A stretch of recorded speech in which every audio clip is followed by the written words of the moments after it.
Basantana Leikhamgi khudangdo soro singduna purai. Tungdana mamanaba aniyadusu inaraklam. Ashum lakpada Basanta thanglama khongthangdo saplepi. Leikhamgi makhudang adudi tharokti. Tomal mamanaba amaga numidang wairamgi hangsik langba thoglakpan. Machani paga hek mayok nai. Basanta sumapa ubadagi khongthang lepkribado. Tomal mamanabagi mamangda ikaiba na mai thampam leitri. Masani pa na laisabi amabu nampuda khudang paiduna singlambasida masimak na masani pada onsinduna sauna khanglaw lawrai. Hai Basanta, nangna tawribadu kaino? Yamna thuna nupi masadu thado.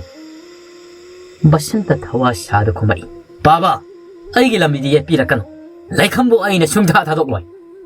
Tomal hena sauningkri. Prap changsin Basantagi mamaida khupang on thajeli. Aina thado hairabadi nang kok thadokpa yadabra. Napa aina haiba wada thawai usitaba macha. Nang ai khoise leikai sidigi tanthok pamra ha. Tomalga lakminaba nipa aduna su Basanta bu se. Ibungo Basanta, nangna tawriba thabakse yamna laliko. Nipi masana su yadaba sida nangni hektamak sumaina tawbasidi phatteni. Leikai khanglabadi wa thokpa tai. Nang gyan tauni ko ibungo. Basanta sauna Leikhamgi makhudangdo thadoklam saum naina satkri. Mamanaba aniyadusu inaki. Leikham masilda punselamba fiyado makhutna lauthoi. Tomal Leikhamda makhut lonaduna haijari. Ibiyama Leikham, nangai khoibo amukta ngakpiyo. Isama thong huktabase napal aina warak lagi. Nangai khoi mai yengbiduna thawlok selai kai miyamdadi takpiganu ko. Napal nangi khong paiduna haijari. Leikham kaplaga. Ipal nasigidi ipalgi mai yengduna ay tuminna lairagi. Matung asigoma thabak amuk hana tawraklabadi aysu tuminna lairoi. Leikham wa kharado hairamlaga hanna yenglamdana mayumda chenchatkhirami. Tomalgi mamana baduna tomalda ashumna wa hairai. Ikaira senu matagum. Itaw, shell pairi matik thabak pumnamak shell na laiba yadabani. Itaw isani pado, itaw na warak pagharwa labamali. Laikai watu oirektri ngaydene, nasani pado nakutsa na warak piyo. Natrabadi itaw hoy mimang pambasoyroi. Nasigidi ay susat lagi, hayeng amuk pulasi, matam susuteng. Tomal mamay mamit ang sili, ikai ba nagkumbangamda, tumin na lepto na leho. Som na Leikham su ngasay halakpadagi famungda hipto na lay. Saka amata thongde mabok na hangbada su masanungay ti haydana oida ba haijel. Me masu nupigi manakta ngayhak layramlaga ngasidi mahang na oina sak thongba sakumda sangkri. Leikham masado pangsawdo sawning. Basantagi ludaba sajatuna magi kana layti haydana Basanta na mabu usitabani haydana mahak yamna pelamde. Mabuk ta su tamningdi. Mabuk na wafam si khanglabadi tuminna khaklayloy mahakhang. Aduga amuksu manadi wafam si wawa lawa pamdi. Wafam si laikai na khangkrabadi magi izat mangadoribani. Leikham prok sak na khang. Pinaba heman bana tuminna masil mensanjaduna kap. Shom da su numidang mapa masa makoy ohumado sak saminay. Oraw sak toklamdaida mamada wa hawthodi. Ima khoy na aygi hainay hayban ni pido. Aduga ayga amuktang sakhang nagi. Ima na kharaphanaba sinbiro. Ibenu masani pagi pukningi wa khangbanina masani pa na thasatana hayrakliba wa sida lohongbasi yarabra khan madi haraubana loikri. Ibenu noklaga. Hoy isana bu pamlabadi ne imana phanaba silak lagi. Oraw wa makha daramdana sakhumdagi thokri. Shaurel su masani pagi mataududa masu lohongba yaningbagi mawong oina ukhiram. Shaurel na mama nasani pa na hayramliba se nangna khara thuna nipi masaduga unanaba sinbiro ko. Ibenu su hoy moy pabung ay angang thadana ineda pau yahon khage. Aduga ibungoga ayga nipi masadugi mayumda oina hekta setlagi. Shaurel noklaga. Mama, nangna haisu haibani. Nipi masado, masak mataw ontok na wapajakain. Ibinu sunok laga paukum pirai. Pajabani. Ibinu ay nakanba imaubo soy hay bro. Mama mapa oiba aniya dudi wakal nungairi. Shom na koro, famung da wakal jajat kanun hibli. Koro ga Leikham gadi kangjabanati. Lohong bagi hay na sinari basi, makoy ani ni hay basi. Nupa oiba mahaksu gari tau sige lohong basi karam na kayan sige haiba kanno na lai. Asyom na basanta numidang sila mayu tap taba makay taksilaga mayum na halaklam. Sakum na mamamapa masal nupi toinu saksado na layrami. Basanta hayri sangak laga sakum mangdelip laga mapad on sindo na bebar masit amata yawdo na hayri. Aygi ningbat fugay laga natibong saksabiramli. Tumbou sauna. Basanta! Nang nahaibado ka na ano? Basanta, karem na nanok laga. Ay nahairi basi.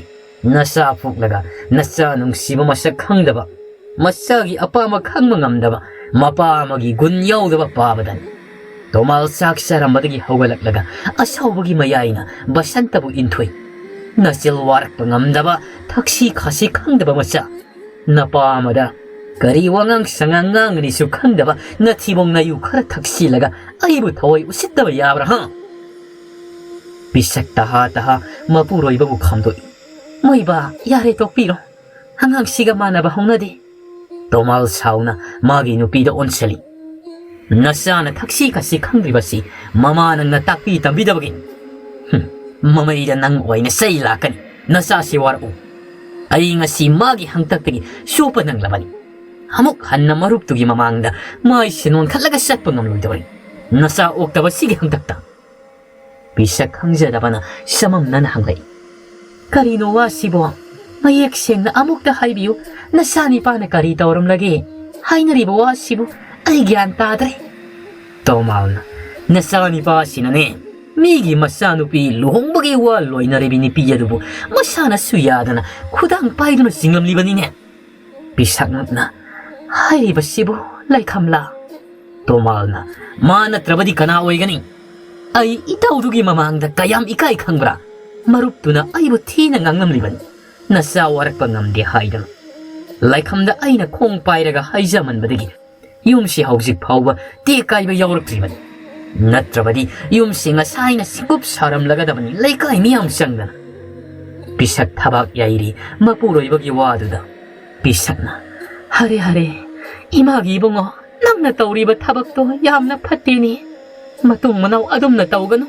Warak pinabami yam laybani.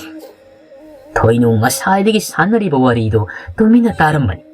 Mapa na Leikhamgi kong kolaga hayjay haybaduda kang saw ningkay. Mapado onsan ay apa sado nangangai. Baba, nang su ipa ni kay hainingde.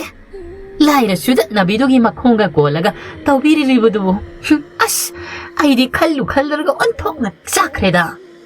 Tumbou toinu da yengduna tina sahelay. Tumin na layo taningde. Nang karikang. Isa di sakta tiba na lamdredana. Nabuksil su tiram ledana. Nang na laira sudat na mini hayribado. Karisulay na kalibado. Nang gidi haumin kami naraklibi natanini. Toinu saun. Kanagi ita. Maigi ita nati. Madi aigi yek na bane.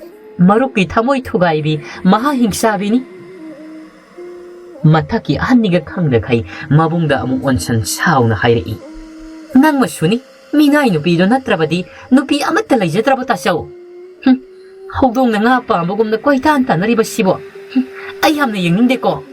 Minay nupi de widamak nayuga tak ka na aswaya sa luso. Kaday no malay luso. Nasakto yung hindi. Sang ang kasage. Toinu sabing nangam laga sag-sage hay na pamtabada mangayri. Basanta kay na famkangdana. Layrambado toinu gi mi usittaba wangang sangangduna na sauning kri. Asawa pumba toinu da joro hayta masan nupiba putaba horaklan. Angangama oiraga angangama gi wangang sangang sungangdaba nang henmalabani nahan makay ay na tasinada usinada laybani. Nang yae na kama helabani. Si hay toinu gi mamay mit kangdana pangtada tajinduna putaba hore.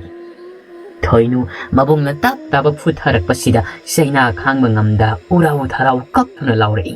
Ima nang kari yang lege nasa ngaw si amuk te kamu ay si batare baba nasa ni baba santa si amuk te kamdo ay si batare ay oy ma ay si re hay ba santa hay ba no pini ya bida ba ay si batare ay puri ba si yam na thuni lepu hay ba ni basanta thoinugi masil da khutchau na khangtha thajil masi haujik shu handeni anam yam na kallabadi sei khara sa batare wongang sangang do sempuk ti makai nang aina hatok dori bani Bisaksu sinaba tare kan masani pabu khamtoi tomaldi khamdi khara phuja sanu khali magi masanu pisi khara di helabani khara warak sanu khali aduna mahakti thawa sadana makhoi kada tumbadum sangkri bisak pakatna asauba nangna sanchi siba tare ni phubasi amukta lepu kaidorabagi nangba basanta sauna mamada ima nasanu pina mangak haigat libasi imana tawhalibani Aiding ay haki pihin bagi pabada sawi pangang dengang mani. Ada buna sa nupi sidi matam kuding magta. Halamal da taksi kasi yaw dana. Masin na mapali hay dana pangang dengang basi. Imana yabagini. Bisak masanu pabu tema i. Hoy ba imana soy bani. Ay ngange ima warak kisi. Nasan si amukta pubali pusi. Naba na loy ramani ne. Basanta mamana hay badigi toyno puram budulepi. Nang matung manaw amuk hanna aigi mangda phajadaba wangang sang he nganglaba khudakta hatokadabani na basanta masan nupi warak lamlaga masu sakhumdagi thokre thoinu purambagi saina khangna pendana masilda prokson aiwai ma maiga silohina makai chinsi su pum la male taurisi ai sire aiwai ma masi pum namakse magi Leikham haibiduna thokan bangaktan Yamna patabani pini. Magi hangtakta ibong na ay pau pubire. Sidagidi nang yingo ay na kaidawraki haibado. Da koraw busu ay na namdana namondagi seto namun mangamdraba ay toyno natraban. Mi fatabagi hidak laiti.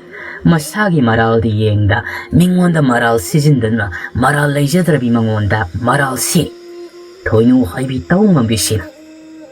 Bisaksu masanupi na soli bado taba nati masanupi bu sambiduna magi kada pusin birai jaiba sulepti nang kama di helabani ko imagi biya manang gyan kajikta oira basu taro nang sinayumpan mayarabani niya nang nathaki ahal amada sisinari ba kondado siyamtok patamu natrabadi niya nang nabungi sayam na sagani toinu mamada mamit fay ni yengaga kumai Ima ay taningde amuk telepo. Tapta na purambagi sainama yamasiga nang nangangido ay taningdi. Bisak sauna ay di hayo isiniko. Matam layring ay di kolay konda pajadribodo siyamtok saho. Matung nabung na amuk purabadi ay di kamloy ko. Bisak ngang na masano pigi kadagi togay. Isa ni kak yaw basida apaba amatehek yaw da basibo karino haybanida ay kangdreda. Ahingi matam asom nasu ising kaurang manbadagi mikap thoglakna Leikhamdo sakhumda ising thakpasangai pundagi ising aing modu kanduna thaklaba matungda kada sange tawbaga mamang thongdagi tharogi khonjelna yamna pakatna mabu kauribado Leikham manana tai tharo khonjel kapli tawna mabu kauri Leikham tabro Leikham thongsi amukta hango nang inatani, tabro. Leikham, wakal ikan kantada, taro na bakat na kaurak pasida, mamang tongduhang. Taro sule pami. Haro kapli taw na. Ita, ay ko imado, yung dahan silaktre. Iba ni asway pauba, imado yung minarusiba. Ay ito pong kangre. Leikham na. Ita, bakat ka no? Ima ka risuta waramloy. Imong dasang o. Taro taha hayay. Ita, imong dasang laroy nang mo'y natuloo. Imado amukta timinarusi. Leikham, matagi nungay tabas sa pamduda. Masu nungay ta matagi mating pangikan. Tongsil lagi makungkang hik daw baga. Miyama na kuda ang pay na kangsin singjelaga. Makuda pay ramba pudon na taroda kang langsil. Hauksik da tarogi sa pamdalay ramba ni pido. Thengnaba mikupta. Ontong na natay sa labas sa pamamada ontorag. Yeng badasu ontong na tukat jaba syaktam. Mamit manaton amata panda mamaidagi haurega masa pumba sinba ngakta oina pal. Leikham saktamadu ubada hibana maklap thak niktuna lai. Saktamdo makhoidi yengduna khangna noglai. Nokpadana hena kikri paliba masil mayamdudagi noglakpada uriba natai sadraba mayamduna mema yengba ngamda thongro khangting Masugi kudang payuna famung tharibaduda Leikhamu pusile. Mema masunupida sayi. Karigino nangna asuk seksinriba sibo. Aina thoglak haudrabadi nangna si kari pibamda lairamgani. Habuki biyama nang pangano. Mibo hana hekta suthasagano. Tharona kaidawnungda numidang sida matanta makuda thawmay amata yawda. Mafam si tana lakadaba nate. Nang si ontok na supangida. Leikham kundi mahak hausik sukiba handri. Masado kachinamada tasinduna famlaga tumina lairi. Matawduda mi masunu pibu tiemduna kiba fannaba hotnari. Numidang ahingado masu mabel aniyadudi tumdaboy tawduna adum haukrabani. Nungsu ngalakli. Ngalakpadagi Leikhamsu hanagum magi mathaw singado masana khangna sasa tawsil. Nungsilgi matamasida Leikham hoida angang ama laktuna ibenuna hairakpa pumbado miyamada tamlammi. Miyama masulupida onsin wahanglai. Abuki ibema nangna kari khaliba nipaduna nanga sakhangnagi hairakli. Karam kanda oina lakhalu haibagine. Isuna pamba numit ama hairaklo. Abok na amok nipa masa sida haikige. Leikhamsu tan chare khalli. Masu nipa duga unaraga wakara haigi khalambaduga tan chak chare khalli. Aduna mabokta harau hairi. Abok hayeng si hekta lakbiro haibiyo. Hayeng hekta sakhangnaragi.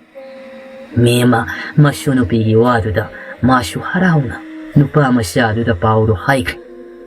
Somnana korau koijambo hoigi patagi nga fabado masu yauram.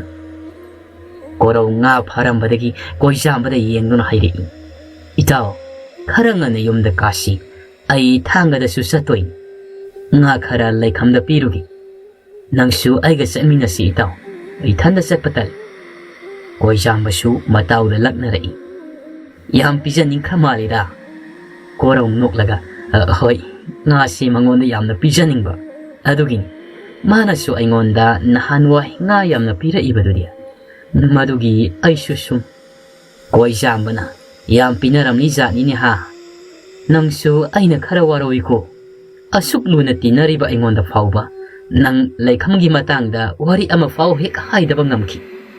Korau koijamana warawdana bagi mawongda paukum pirai. Itao nang saunuda. Aina nangonda haikidabadudina. Leikham ibani matamduda khangadri. Adugin haujikpudi nangsu khanglasidi. Koijamana adububa nangna Leikhamse khanjai kholi haidudi aingonda haiba yaidana. Sina si oikre matung manaudina aingonda wa hek lolamlabadina aidi sauniko. Korauna hoida ado kanaba tawrasi matamse thengli. Ani adusu mayumda karakli. Korau ngadu Leikhamda pinaba puklaudi asawba khara khantoklaga masu iru mai thajaba lujaba loiraba matungda koijambaga punna Leikham hoyomda laklam. Anganga mathaduna Leikhambu kauthukhallaga lampak masama leibaduda unaram. Korau nga hapa khawado Leikhamda pi. Si ngani aina patagi phabani. Aboka hauna thonglaga samino. Leikham ikaina khumai. Piraktrabasu yabasida ai lawba ikai ko. Korauna sene lawselo. Aina pijaningduna puraklaga nangna lawdrabadi ai nungaiti. Se nangna pibasu ai lawridudi. Se lawselo. Leikham tapna lawsil. Mathang lakpadadi thabi hapki aisu ai khoing kholda panbani. Sauba khajik tangwali. Mathang lakpadadi chap charani.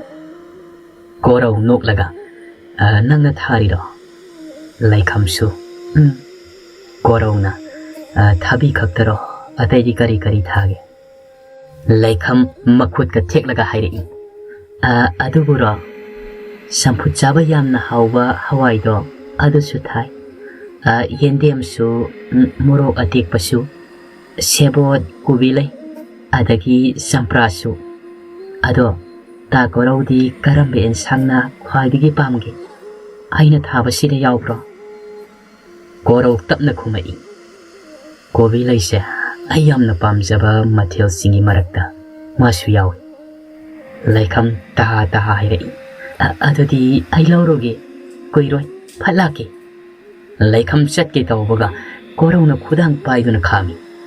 Korau yare nangwana bani selurano. Leikham ikaina khumai. Uharoi da kaisu matek si khakpo. Korau matek oirabasu aidi nangwa haningdi. Nangna waba nangna kapase. Ay yengba ngamdi. Yengba su pamdi. Nangna harauna mo nok tamna laibado. Madu khakni. Ay ni yengning libasi. Leikham ay ikai adumna haibado. Korau noklaga. Kaigi ikai riba. Ingondabo. Leikham su. Adodi ay su khangde. Aniduna lampak to ki khongang pambiduda nakna lepnaga wari saribado basantaga sajawgana uri. Basanta sauningna pendana matauda hairei. Itaw, ay sigumbase kayam kuina yengko haibano. Koiraklabadine ay thamoy si pubang ngamnana thawai se thakidaw mali itaw. Ay thamoy gi maisakse khangba yamna waini itaw. Sajaw matawbo themselai. Itaw, aduma wakal piksanganu si. Itawgidamag ay khoy lairibasidi. Lao, mira khoyda chatlagane. Karina phagadagedo khanaruwa silao. Swaidi yam kuina lairabadi nang thamoy kaiba helani. Aduna kanade mira khoyda oina chatlasilo. Sajawna basantabu singduna pugi. Korauna. Ado nang su sangnaba tawro ay su hallagi. Nongini lairagane ay amuk laki. Mathang lakpada nangi kari laira uge. Leikham tapna. Kem laira kanuda. Nasangak tala o. Korona. Amatang bihayo. Nang nasaningbo oiraso. Leikham ngehak halaga hairei. Sini haingando. Laira o. Sadabo kuire. Koro momo noklaga. Leikham gi kokta Nungsi na nalaga. Lairaki. Soidana lairaki. Lao. Ay aswai fawa thimbigi. Leikham su korona thongal fawa thimbiramnaga masu mayumda hankri. Somdana thoinu mamai mamit ipom amai bi thibado moirang khunau tana yaurakli. Maraibak na thiribasu mana tawhaningliba thabak ado amai bi amattana tawbiyu yaraktri. Selyam pige hairubada tathi na saiduna mabu oina tanthokpirakni. Asa kaina mayum madomda oina halaklam. Thoinu haibi maha afawisi yangdaw lambi sida mamai mamit ipom mamit manat isuk manaton masinban samjinnaduna wakhalwa na mathanda sali. Ayengba minadi angawido mali magi mong mataw sida.